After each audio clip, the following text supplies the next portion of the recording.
Chart आपके सामने है। 23 सितंबर 1991, रात का 23:20, बर्थ प्लेस है लुधियाना पंजाब।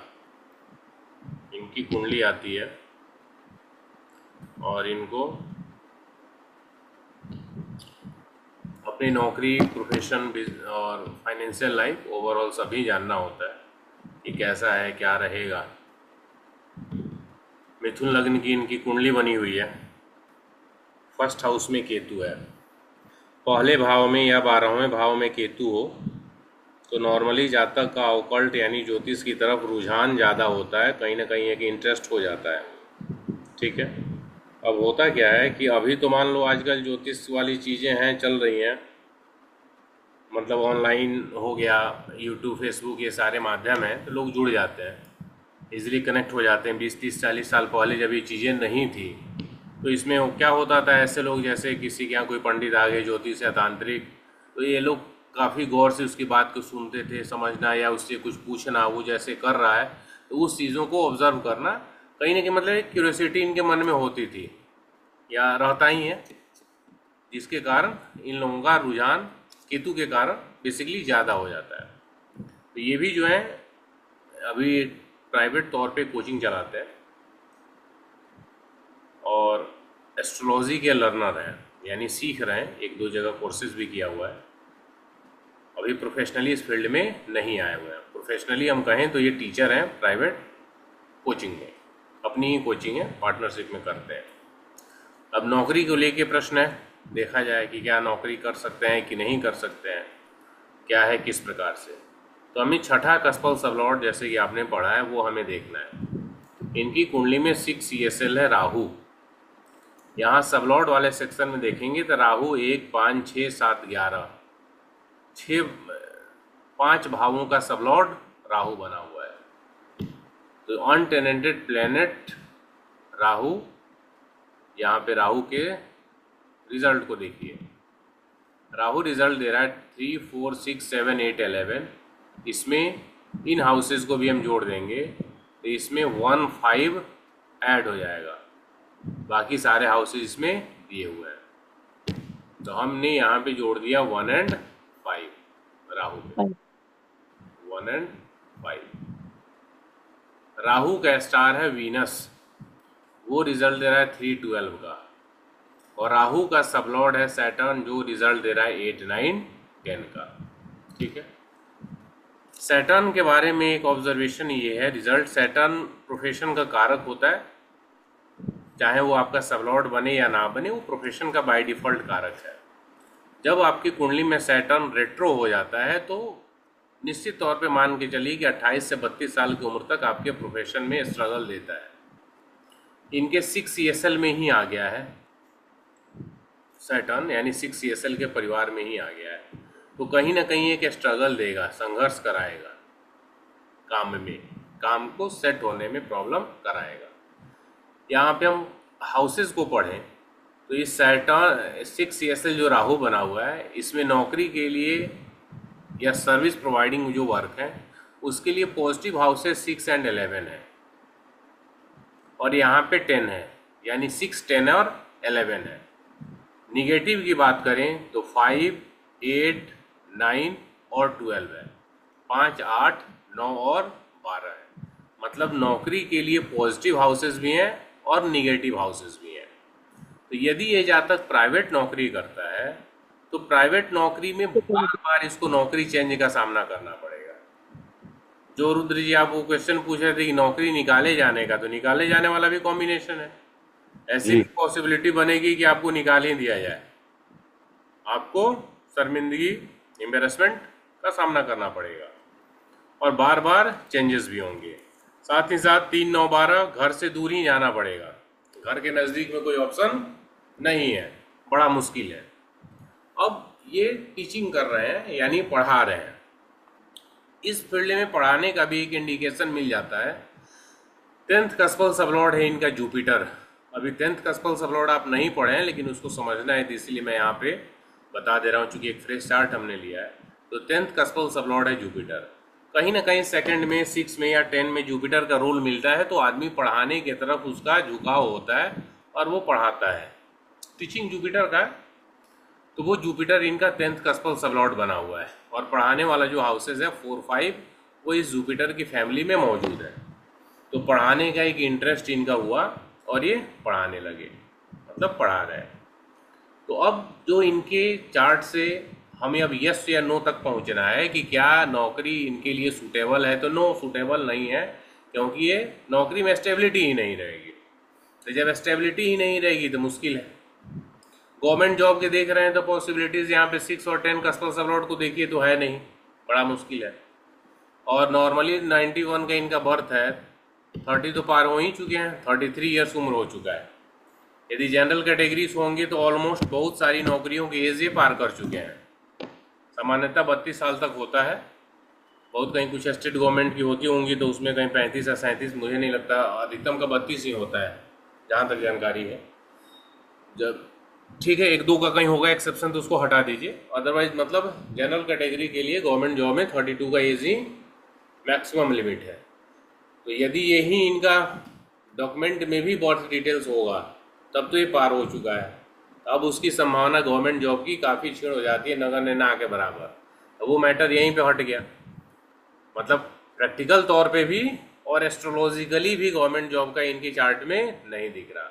प्राइवेट जॉब में नौकरी छूटने का, घर से दूर जाने का, बार बार नौकरी से अपमानित होकर बाहर निकलने का, वो सारा चीज़ इसमें मौजूद है।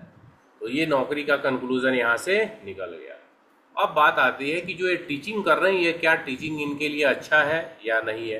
तो वो अच्छा है, क्योंकि 6 कस्पल सबलॉट राहु में भी हाउसेज जो टीचिंग वाले हैं वो मौजूद है 4, 5, 9, और जो जुपिटर है उसमें भी 4, 5 मौजूद है। क्लियर है। अब बात ये आती है कि टीचिंग का काम इनकी कुंडली के लिए सूटेबल है, लेकिन वो काम भी अच्छा नहीं चल रहा, समझ रहे हैं। अब यहीं पे जैसे बहुत से लोगों का आपके दिमाग में बार बार ये आता है कि ये हाउस हो रहा है तो हम ये काम कर लें। अब इसी को देख के कई लोग लाखों करोड़ों डुबा चुके हैं। बहुत से लोग, अक्सर मेरे पास एक कंसल्टेशन आता है, लोग फैक्ट्री चला रहे हैं, उसमें प्रॉब्लम आई, किसी की वीडियो में देख लिया 8वां भाव है ज्योतिष सीख लो, जाके सीख लिए और कुछ नहीं हो रहा है, समझ रहे हैं। 8वां भाव है, अब 8वां भाव मैन्युफैक्चरिंग के लिए भी होता है, कमीशन के लिए भी होता है। अब सारे लोग ज्योतिष सीख लेंगे, अरे चलो बहुत अच्छा रहेगा, 1 से लेके 5 फैक्ट्री हो जाएगी, 10 हो जाएगी, ऐसा संभव नहीं है। 8वां है वो प्रॉब्लम देने के लिए है, वो आपको प्रॉब्लम देगा। मतलब जहाँ 8th हाउस है तो प्रॉब्लम 1st हाउस को होना है, वो निश्चित है। तो जिस सेक्टर में आप हैं प्रॉब्लम आ रही है तो उसको आप आइडेंटिफाई कीजिए।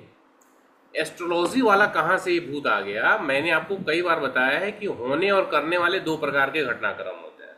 मतलब आप इस कारण परेशान है, आपको टेंशन है, जो आपके जीवन में कुछ होने वाले घटनाक्रम के कारण हो रहा है।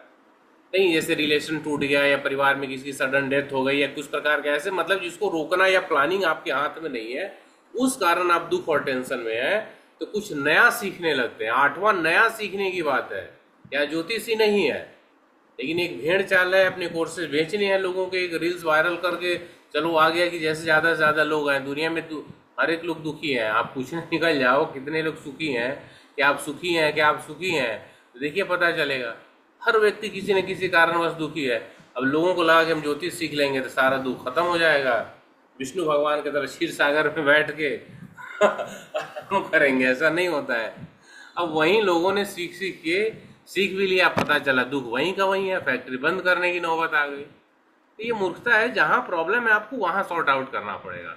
सपोज करो कि मेरे कुछ ऐसा होता है, मैं कहीं जो भी कंसल्टेशन दे रहा हूँ, कोर्सेज कर रहा हूँ, इसमें प्रॉब्लम्स आ रहे हैं, नहीं आ रहा, लोग संतुष्ट नहीं हो रहे हैं, काम नहीं मिल रहा, तो मुझे अपने इस पर भी फोकस करना होगा ना, मेरा स्किल में क्या कमी तो नहीं आ रही है, क्या प्रॉब्लम हो रहा है, क्यों समस्या आ रही है, या फिर मैं लगूँ कोई नया कोर्स सीखने, इससे कुछ होगा। मतलब यदि करने वाले में प्रॉब्लम आ रही है तो 90% कोशिश आपको ये करनी है कि वो प्रैक्टिकल रीज़न को ढूंढना है, फिर आपको आगे बढ़ना है। अब ये क्या है, ये भी ज्योतिष इसीलिए सीखे, मैंने शुरू में आपको बोला कि 1-2 जगह कोर्सेज कर चुके हैं, करने के पीछे रीज़न यही था। इन्होंने भी कहीं कहीं से वीडियो देखी और उसमें था कि 8वां भाव है, आप टेंशन प्रॉब्लम में रहेंगे, आप ज्योतिष सीख लीजिए। ज्योतिष सीख लिए, मामला वहीं का वहीं रह गया, कुछ नहीं हुआ, कोचिंग में कोई इंप्रूवमेंट नहीं हुई। ज्योतिष सीखने के लिए कोचिंग में कोई थोड़ी बच्चा आएगा, 8, 9, 10 की क्लासेस चलाते हैं, समझ रहे हैं, कोई फायदा नहीं हुआ। बाद में इन्होंने मुझसे कंसल्टेशन ली, इन्हीं सब क्वेश्चंस को भी इनको डिस्कस करना था। तो मैंने तो सबसे पहली बात कि मैंने कहीं ये नहीं कहा कि भाई आपको प्रॉब्लम है, मैंने ये बोली है कि जो लोग ज्योतिष सीख रहे हैं कहीं ना कहीं 5, 8, 9 भाव आपके होंगे, और इसी प्रकार के जो होने वाले टेंशन के कारण आप समस्या में यदि हैं तो आपके माइंडसेट में चेंज लाता है। बाकी ऐसा नहीं है कि आप बिजनेस में हैं, कमीशन वाले काम में है, या मैन्युफैक्चरिंग वाले यानी 8th हाउस रिलेटेड काम में, या पेट्रोलियम के काम में है, आप ज्योतिष सीखने लगिए, इससे कुछ नहीं होगा और काम आपका खराब हो जाएगा। अभी कुछ दिन पहले जो मैं अगस्त में गया था ना झांसी वास्तु करने के लिए, तो वहीं पे एक रायगढ़ या राजगढ़ ऐसे कुछ करके जगह है, पाइप की मैन्युफैक्चरिंग वाली उनकी प्लांट है, वो मिले 55-58 के करीब उनका उम्र होगा। बहुत सारे वीडियो वो लोगों को देखते हैं, मेरा भी ऐसे ही वीडियो उनको मिला तो बातचीत हुआ, तो मैं वहीं झांसी गया था तो उनसे मिल लिया। मैंने उनको देखा, वो इतने ज़्यादा ज्योतिष के वीडियो में वो डूब चुके हैं, मतलब घंटों घंटों देख रहे हैं। रीज़न क्या था? वहीं कि 8वां भाव किसी का वीडियो बताया, रेफर किए, उसमें बोल रहा था कि 8th हाउस आपका है तो ज्योतिष सीख लीजिए। मैंने बोला कि ज्योतिष जब आप सीख रहे हैं तो आप अपने काम पे क्या फोकस कर पा रहे हैं? क्या आप अपने फैक्ट्री में आप जा रहे हैं? बोले नहीं जी मैं नहीं जा पा रहा हूँ, ये तो घंटे इसी में निकल जा रहा है। बेटा को फ़ोन करना पड़ता है, कभी इनको कोई चेक साइन करना है या कुछ करना होता है तो फिर ये जाते हैं, अदरवाइज ये सुबह से मतलब 8-9 बजे यदि बैठे तो 12-1 बज जा रहा है इनको वीडियो देखते हैं। अब आप सोचो कि जो आपका काम है उस काम पे आपका फोकस नहीं है, आप सिर्फ एस्ट्रोलॉजी के वीडियो देख रहे हो, लोगों के कोर्सेज में 99 और 199 वो जो उसमें इनरोलमेंट कर रहे हो, और तब आप ये सोचो कि मेरा काम नहीं चला, ज्योतिष भी मैंने सीख लिया, इससे क्या होगा? कभी नहीं चलेगा, नहीं चलना है। वो चीज़ एक प्रैक्टिकल तौर पे चीज़ों को समझिए। ज्योतिष सीखने के बाद भी इनकी कोचिंग नहीं चली, पहली बात। दूसरी बात कि इनका जो 6 और 10th कस्पल सबलॉर्ड है ये एजुकेशन के काम को बता रहा है, फिर भी प्रॉब्लम आ रही है। क्यों आ रही है? प्रॉब्लम का रीज़न ये है कि आप काम भले एजुकेशन वाला यानी 5वें भाव से रिलेटेड करें, लेकिन 5वां भाव जो है वो 6ठा और 10वां दोनों के लिए प्रॉब्लमेटिक होता है, तो वो प्रॉब्लम देगा। समझ रहे हैं? आप किसी भी एक फिल्म इंडस्ट्री के कलाकार के चार्ट को आप देख लीजिए, या कुंडली छोड़िए, उनके वर्क पैटर्न को देख लीजिए, क्या उनके काम में स्टेबिलिटी है? क्या वो लगातार काम कर रहे हैं? नहीं कर रहे हैं। एक काम उनको मिलती है, फिर उसके बाद साल में कभी एक फिल्म हुई, फिर उसके बाद 6 महीने कोई काम नहीं हुआ। वो ठीक है कि एक बार एक फिल्म से या एक इवेंट से उनके पास लाखों करोड़ों रुपए आ गए, लेकिन जो एक काम में रेगुलरिटी है वो किसी भी जो एमेच्योर यानी आपका 5म भाव से रिलेटेड जो काम होता है, चाहे वो फिल्म इंडस्ट्री का काम हो गया या किसी भी कला कौशल वाला काम हो गया, आपके माइंड से होने वाला काम हो गया, तो ये काम में रेगुलरिटी नहीं रहेगी, स्टेबिलिटी नहीं रहेगी, अप्स एंड डाउन्स का सामना आपको करना पड़ेगा। समझ रहे हैं? इसमें क्या है पैसा आने का कि आप अपने स्टैंडर्ड को, अपने स्किल सेट को इतना हाई कर दीजिए कि एक ही काम में आप 1 साल का कमा लें। ये हो सकता है, समझ रहे हैं बात? ये पॉसिबल है, लेकिन आप ये सोचे कि हमेशा आप बिजी रहें, आपको काम मिलता रहे, ऐसा संभव नहीं है। किसी को भी देख लीजिए, कोई सिंगर, डांसर, एक्टर, जो भी ऐसा क्रिएटिव व्यक्ति है उसको काम नहीं मिलेगा रेगुलर तौर पे, ये फैक्ट है, ड्यू टू 5th हाउस। समझ में आ गई बात?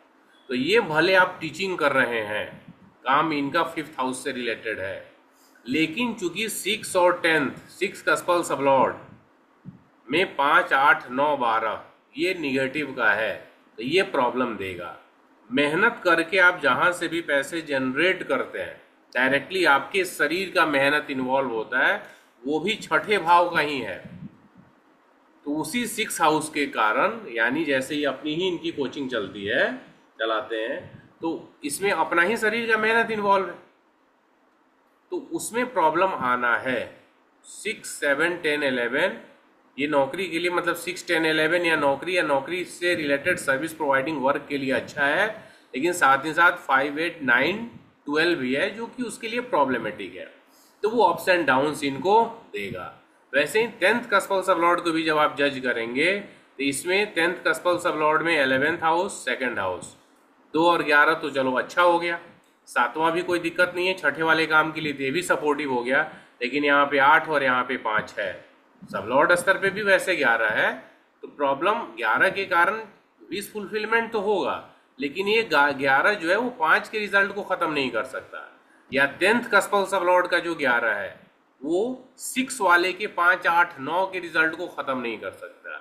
यानी दोनों ही रिजल्ट इनको मिलेंगे कि इनको अप्स एंड डाउन्स का सामना करना ही पड़ेगा।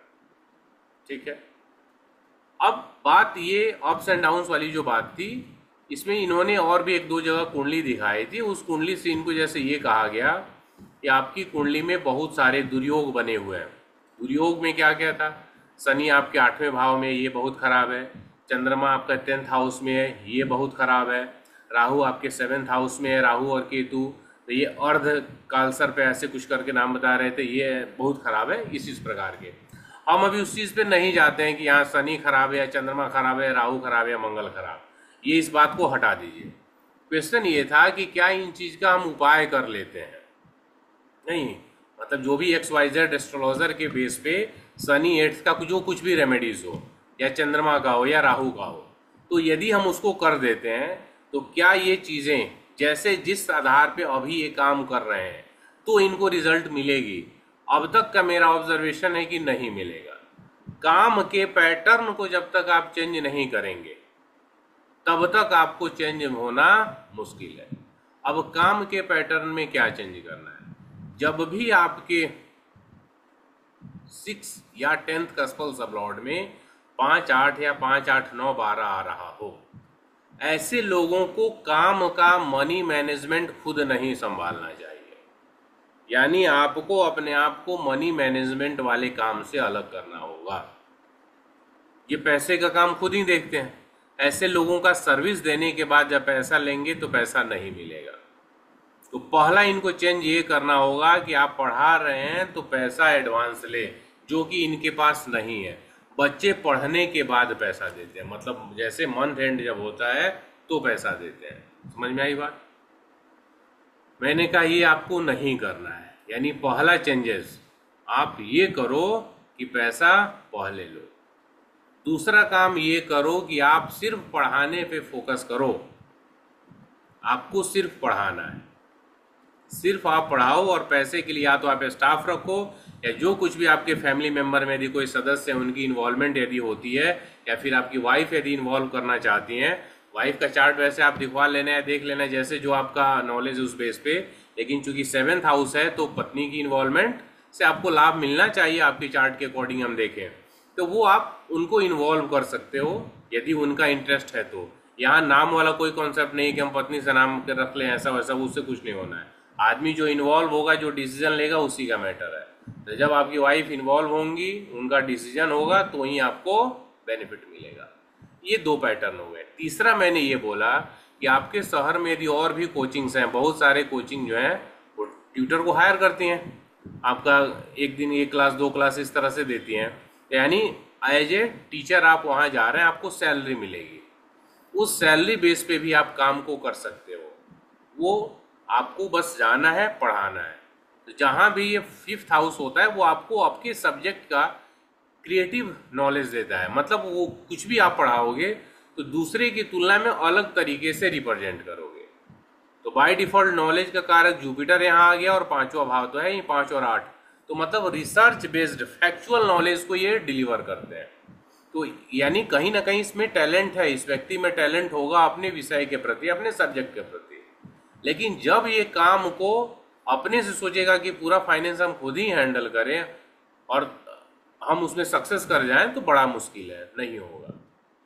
तो ये 2-3 चीज़ें जब मैंने इनको बताई तो इनको वो चीज़ समझ में आया। समझने के बाद इनको लगा कि मतलब इस आधार पे मैंने इस पे तो कभी सोचा ही नहीं। मैंने कहा इसको आप करो। उसके अलावा यदि आपको लगता है जिस भी एस्ट्रोलॉजर ने जो भी आपको ये खराब है इस प्रकार से जो कुछ भी रेमेडीज बताई है, यदि आपके मन में आ रहा है तो आप कर सकते हैं, कोई समस्या की बात नहीं है। मान लो एज फॉर एग्जाम्पल किसी ने कहा शनि आपका 8वें में है, शनिवार को आपको पीपल के पेड़ में जल देना है, दे लीजिए, क्या प्रॉब्लम है, उससे क्या नुकसान होना है, कोई समस्या की बात नहीं है। नहीं, चंद्र दशम में रात में दूध नहीं पीना, लाल किताब को पाया, बहुत बढ़िया है, कोई इशू नहीं है, कर लीजिए। लेकिन जब तक इस काम के यानी जो हाउसेज हैं उसके आधार पे आप प्लानिंग नहीं करेंगे तो ये रेमेडीज यूं ही बदनाम रहेंगी। आप कहेंगे कि हमें इससे कोई फायदा नहीं मिला। इसका अलग फायदा मिलेगा। जैसे चंद्रमा 10th हाउस में है, बेसिकली लाल किताब के अकॉर्डिंग ये शनि का घर होता है। यहाँ जब चंद्रमा होता है तो यहाँ पे आपको मेंटल टेंशन, रात में नींद आने की समस्या, इस प्रकार की चीजें देता है। उसमें आपको रिलीफ मिल सकती है, लाभ मिल सकता है। जहाँ तक कोई या उसकी मदर को हेल्थ रिलेटेड प्रॉब्लम्स, खासकर पैरों में, घुटने में दर्द से संबंधित समस्या ये हो सकती है, तो उसमें आपको इन रेमेडीज से हेल्प मिल जाएगा। लेकिन आप ये रेमेडीज ये सोच के कर रहे हैं कि हमारा कोचिंग का काम है वो अच्छा हो जाए, एक्स्ट्रा ऑर्डिनरी हो जाए, तो वो मुश्किल है। समझ रहे हैं? यानी रेमेडीज का आपके प्रॉब्लम के साथ एक कनेक्शन होना चाहिए। बुखार है और आप गैस की दवा खा रहे हैं तो इससे रिलीफ नहीं मिलेगा। ये इंपॉर्टेंट बात है। बोलिए निशान जी, कोई क्वेश्चन है इसमें? तो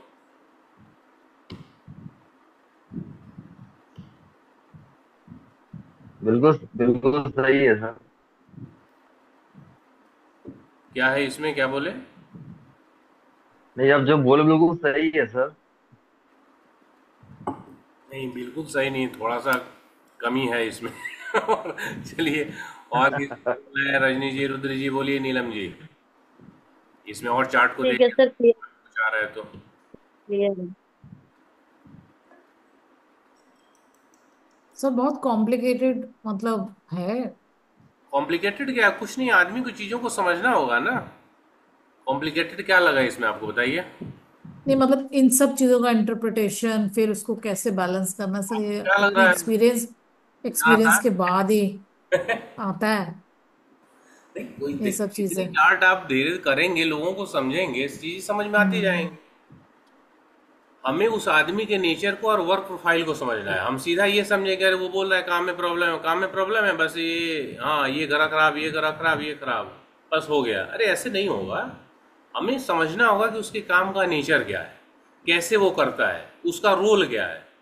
ये जब तक हम नहीं समझेंगे, कुंडली को नहीं देखेंगे, हम नहीं कह सकते। तो ये इंपॉर्टेंट बात है, समझ रही हैं?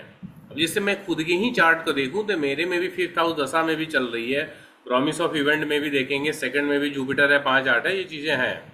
मतलब मैं मनी माइंडेड होके सोचूं कि पैसा ज़्यादा से ज़्यादा जनरेट करना है तो मुझे अपने फाइनेंस को अलग करना होगा, मतलब मैं नहीं कर सकता। समझ रहे हैं?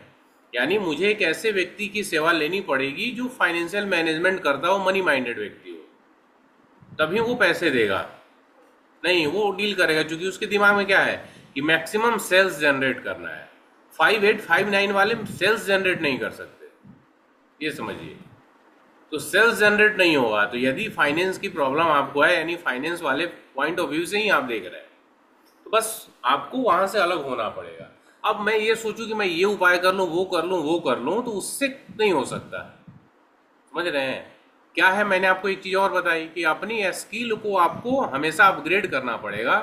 कि वही चीज है कि जो आप 1 महीने या 4 महीने, 6 महीने लगातार आप काम करके कमा रहे हो, उससे 1 2 4 काम आ जाए, वो उस चीज का मेकअप हो जाए, ये पॉसिबल है, ये हो सकता है। लेकिन आप ये सोचो कि रोज ही काम आए, हमेशा ही काम रहे, ऐसा नहीं हो सकता, ऐसा पॉसिबल नहीं है। ठीक। क्लियर है? जी। सर इसके अंदर जैसे हम सर्विस का उसका देखते हैं, जैसे गवर्नमेंट उनका तो एक एम्प्लॉयमेंट का एक एज है, हाँ। तो प्राइवेट के अंदर तो सर आप मतलब जरूरी नहीं है कि आप आगे भी कर सकते हैं, तो उसका कैसे इससे पता लगता है कि आप कब तक पोटेंशियली अर्न करते रहेंगे, या you will keep on working till the end, मतलब कब तक ऐसा ये कुछ कुछ नहीं ऐसा। है। अब जैसे जिस दशा, जो ऐसी दशा आपकी आई आगे जिसमें 5 8 9 भाव ही पूरे आ गए, तो मान के अच्छा। चलिए कि उस दशा में आप नहीं कर पाएंगे, पैसा नहीं आ पाएगा, अच्छा। मतलब आने की सोच गति जो है वो काफी कम हो जाएगी, स्लो हो जाएगी। अच्छा। जैसे अच्छा। इसको ऐसे ही समझिए, बहुत से आप फिल्म इंडस्ट्री के एक्टर एक्ट्रेस को देख लीजिए, जिनके पास अभी कोई काम नहीं है, कोई काम नहीं, लोग उनके बारे में जानते हैं उनको, लेकिन उनके पास अभी प्रेजेंट में कोई काम नहीं है, ना वो कोई फिल्म कर रहे हैं, ना उनको कोई ऐड मिल रही है, कुछ नहीं है। लेकिन उन्होंने पहले जो पैसा कमाया होगा, उस पैसे को उन्होंने सेव किया होगा या कहीं इन्वेस्ट किया होगा, उससे वो पैसा आ रहा है। समझ रही हैं? तो यदि कहीं ना कहीं दशा अंतर दशा में यदि सेकंड हाउस है, तो वो पैसा आएगा किसी न किसी माध्यम से। बाकी आपका ये है कि मतलब फिजिकली वो आदमी एक्टिव होके और वो पैसा कमाने का है, तो उसके लिए फिर 2 6 10 11 है, इसमें इंपॉर्टेंट 2 6 10 ही है, 11वां तो खैर भी फुलफिलमेंट का है, और इसमें प्रॉब्लम का 5 8 9 है। तो 5 8 9 आने पे संभावना ये बनती है कि आप फिजिकली एक्टिव होके पैसा नहीं कमा पाएंगे, इसमें मुश्किल है। या सपोज कमा भी पाएंगे तो महीने में हो सकता है 1 दिन 2 दिन 4 दिन पैसे आए, रेगुलर बेस पे तो नहीं आ पाएगा।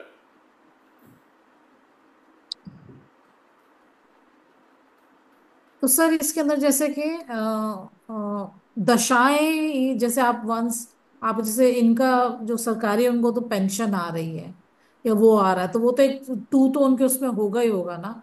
तो सर जो प्राइवेट जॉब्स में है या उसमें, तो या तो उनके इन्वेस्टमेंट्स से उनकी अर्निंग हो रही है, मतलब मैं पूछ रही हूँ कि एक्टिवली वर्किंग के लिए आप कहीं जॉब या कंसल्टेशन कर रहे हैं या आपने ये अपना हो कुछ गया प्रैक्टिस शुरू कर लिया। बेसिकली आप 6 7 10 मान लीजिए। अच्छा, तो वो होना ही चाहिए, मतलब अगर वो नहीं है तो फिर आप वो भी नहीं आगे फिर कंटिन्यू मुश्किल है, कर रहे हैं। बिना 6 7 10 अच्छा। के अच्छा। मुश्किल है कि आपका काम रेगुलर बेस पे चले। संभावना कम ही बन रही है 10 में 9 चार्ट पे, तो ऐसा लग रहा है। आपके पास कोई ऐसा कुंडली है तो बताइए किसी का। नहीं सर, ऐसा वो नहीं, मैं तो अपना ही पूछ रही हूँ, मतलब मेरा एक क्वेश्चन है, जैसे लोग कहते हैं ना कि आप बहुत एंड तक भी, आप till the end you will keep on working. कुछ लोगों का रिटायरमेंट ले लेते हैं, वो बिल्कुल ही रिटायर्ड लाइफ जीते हैं। तो मैं उस वो सब सर नहीं, काम क्लैरिफाई कर रहे करना थे। और पैसा ये दोनों दो चीजें हैं। फिर इस चीज को समझिए, जैसे रिटायरमेंट ले लिया नहीं लिया तो उसके पास पैसा होगा ना, पैसे का मैनेजमेंट किया होगा, कहीं इन्वेस्ट किया होगा, पैसा आ रहा होगा। वो काम नहीं कर रहा है, वो 9 to 5 की जॉब नहीं कर रहा है, वो अपने पे एक्टिवली कोई प्रेशर नहीं ले रहा है। वो एक अलग मैटर हो गया, पैसा तो सोर्स है ही। समझ रही हैं? तो वो 6 और 10। अब यहाँ पे दो ही चीजें हैं। कई लोग काम इसलिए भी उनको मजबूरी बस करना पड़ता है कि उनके पास फाइनेंशियली वो इंडिपेंडेंट नहीं हो पाते हैं, वो एक रीजन है। तो इसमें धन वाले कॉम्बिनेशन हमें देखने हैं 2 6 10 11। यदि ये नहीं है या फिर 5 8 9 है तो पैसा तो बच ही नहीं पाएगा ना, तो फिर मुश्किल है। तो ऐसे आदमी को हमेशा ही काम करना पड़ेगा। और जिसकी दशा में 6 7 10 है, तो पॉसिबिलिटी यही बन रही है कि वो आदमी एक्टिव तौर पे काम करेगा। जब तक वो चाहेगा वो काम करता रहेगा। 6 7 10 नहीं है तो फिर मुश्किल है कि वो काम उसका एक्टिवली तौर पे चले। पहले कमा के वो पैसा कहीं इन्वेस्ट कर दिया, कोई घर या दुकान ऐसा कुछ खरीद लिया, रेंटल इनकम आ रहा है, तो वो एक अलग मैटर हो गया। या फिर कई बार ऐसा भी होता है बच्चे कमाने लगे या कोई भी, वो पैसा आने लगे तो पैसा तो आ ही रहा है ना। तो सेकंड हाउस है तो कहीं से भी पैसा आएगा आपके पास। दूसरा भाव, आप कमाए दूसरा कोई कमाए, कोई दे, कहीं से आए पैसा आएगा। ये सेकंड हाउस है। क्लियर है? जी सर। और किसी को कुछ पूछना है तो बताइए, नहीं तो फिर हम लोग आगे बढ़ेंगे इसमें।